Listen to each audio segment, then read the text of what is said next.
하나님 말씀 역대상 14장 1절에서 17절 말씀까지입니다. 역대상 14장 1절에서 17절 말씀까지 우리 한 절씩 교독하겠습니다. 두로왕 히람이 다윗에게 사신들과 백향목과 석수와 목수를 보내 그의 궁전을 건축하게 하였더라.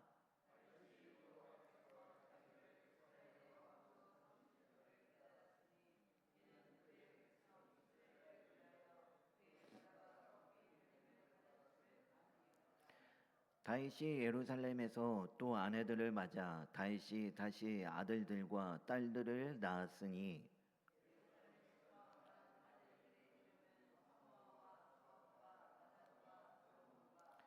이팔과 엘리수아와 엘펠렛과 엘리사마와 부엘나랴와 엘리벨렛이었더라.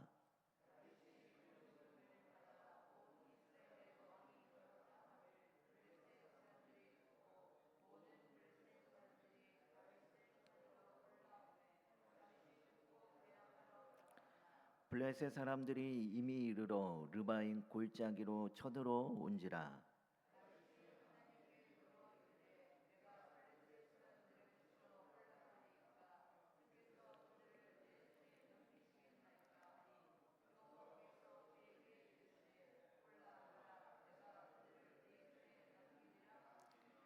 이에 무리가 바알 브라심으로 올라갔더니 다윗이 거기서 그들을 치고 다윗이 이르되 하나님이 물을 쪼갠같이 내 손으로 내 대적을 흩으셨다 하므로 그곳 이름을 바알 브라심이라 부르니라.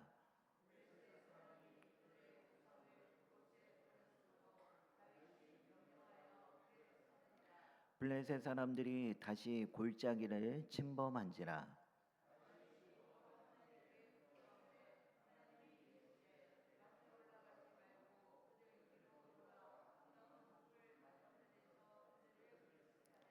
뽕나무 꼭대기에서 걸음 걷는 소리가 들리거든 곧 나가서 싸우라. 너보다 하나님이 앞서 나아가서 블레셋 사람들의 군대를 치리라 하신지라.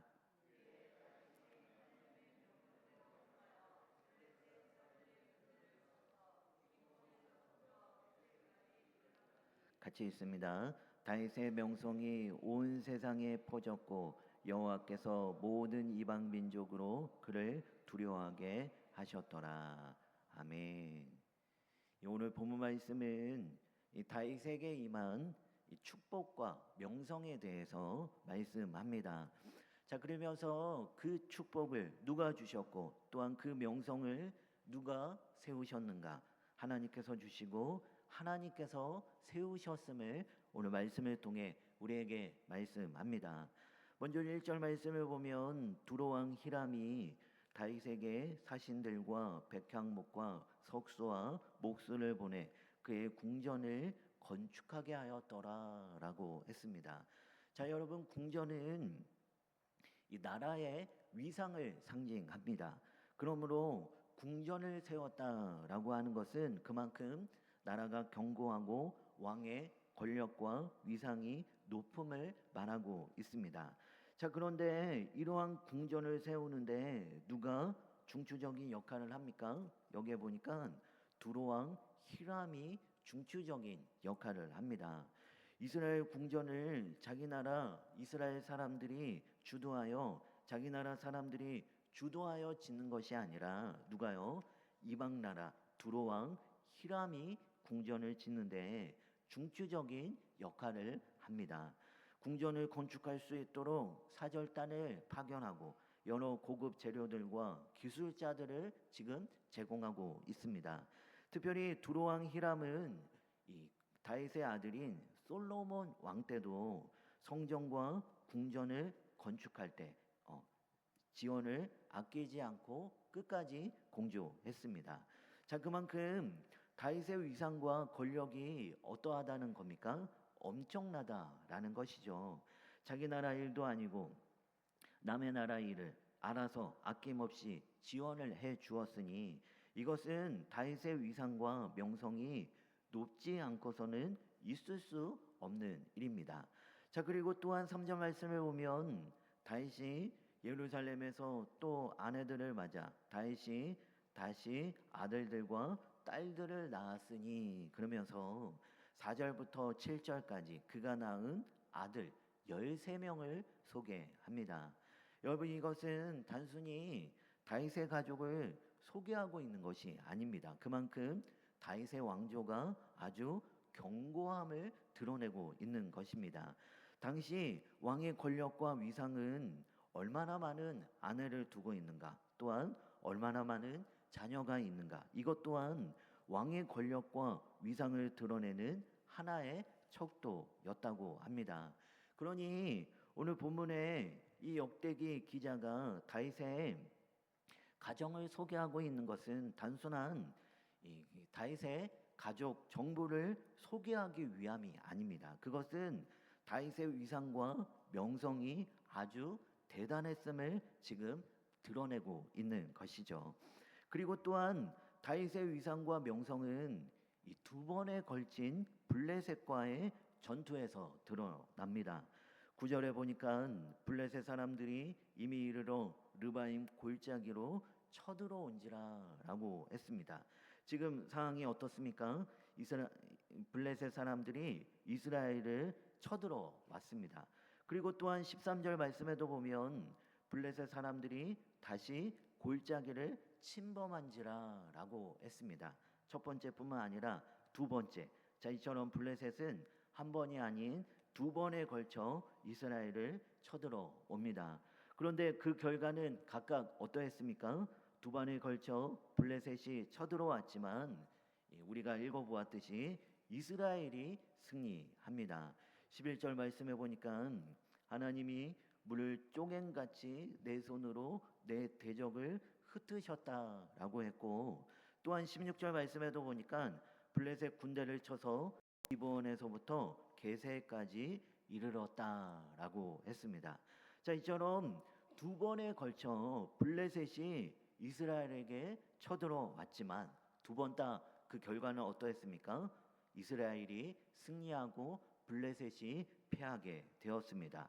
자, 그러면서 결론적으로 17절 말씀입니다. 다윗의 명성이 온 세상에 퍼졌고 여호와께서 모든 이방 민족으로 그를 두려워하게 하였더라라고 했습니다. 여러분, 이처럼 오늘 본문 말씀은 다윗에게 임한 축복과 명성에 대해 말씀합니다. 자, 그런데 이러한 축복과 명성을 누가 주시고 누가 세우셨는가? 하나님이 주시고 하나님께서 세우셨습니다.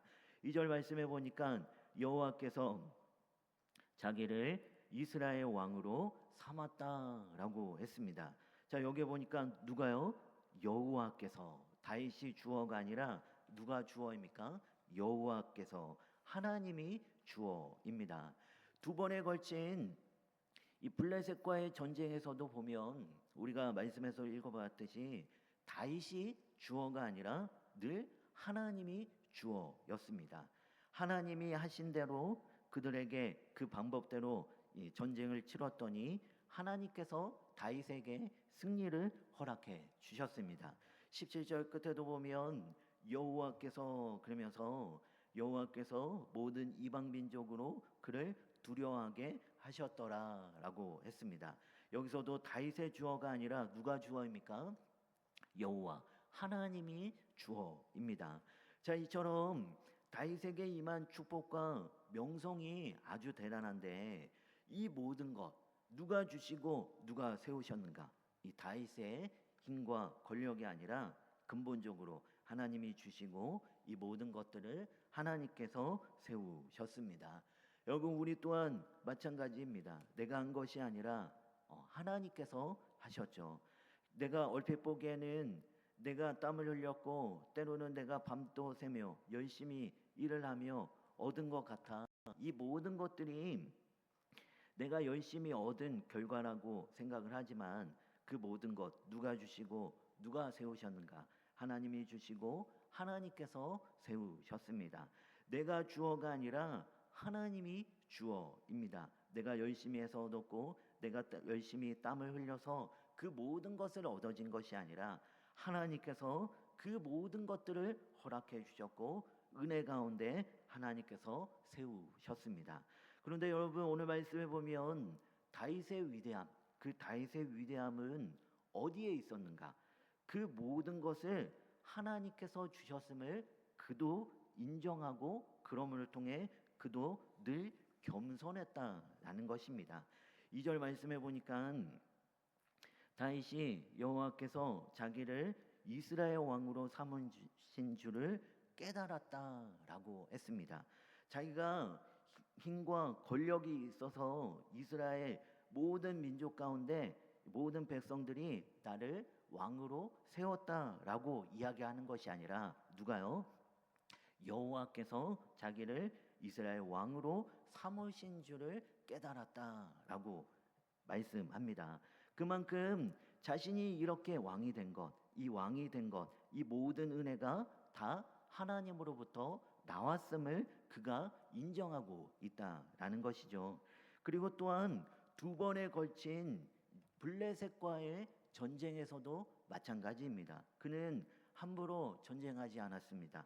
하나님께 물으며 어떻게 하면 좋을까라고 두 번 전쟁 가운데 그 모든 그 두 번을 하나님께 물으며 응답 가운데 전쟁을 치러 그가 승리합니다. 그만큼 이 모든 전쟁을 주관하는 그 승리가 누구로부터 오는가? 자신의 권력과 자신의가 이끄는 군대의 힘에서 오는 것이 아니라 근본적으로 하나님으로부터 나옴을 그가 인정하고 있음을 우리가 말씀을 통해 살펴볼 수 있습니다.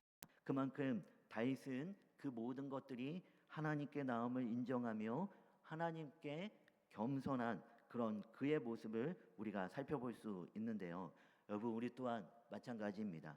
우리 또한 그 모든 것들이 하나님이 주셨고 하나님께서 세우셨기에 우리는 늘 교만한 삶을 살아가는 것이 아니라 늘 하나님께 부탁하며 하나님을 의지하며 겸손한 삶을 살아가야 합니다.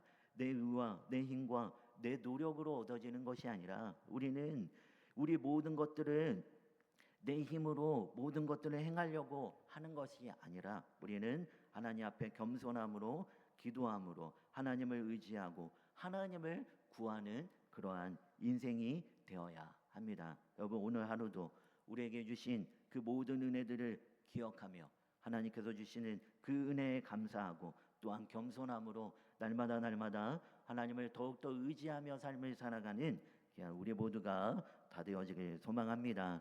우리 함께 기도합시다.